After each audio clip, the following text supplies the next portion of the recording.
You are looking at Julian's pronunciation guide, where we look at how to pronounce better some of the most mispronounced words in the world, like this other curious word. But how do you say what you're looking for today?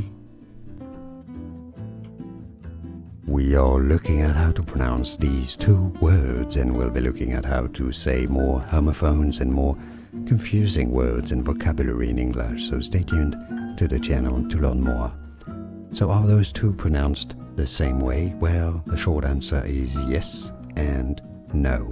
In British English, they are pronounced the same way, because in British English, the R is not pronounced as much, or is pronounced really quite differently. So let's go through how it is said. You'll see that in American English, they are not pronounced the same way, which is probably a bit better to prevent some confusions.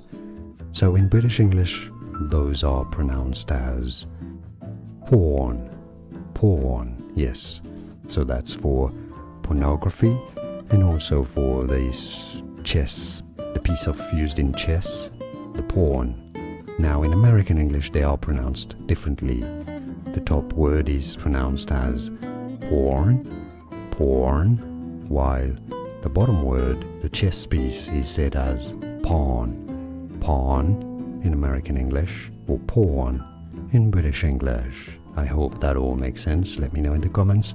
Like this video if you found it useful. Appreciate the support, and more videos for you here to learn more correct pronunciation. So I'll see you there. Thanks for watching. Here are more videos on how to pronounce more confusing words and names too many mispronounced. Like this video if you found it useful. I appreciate your support. I'll see you soon, and thanks for watching.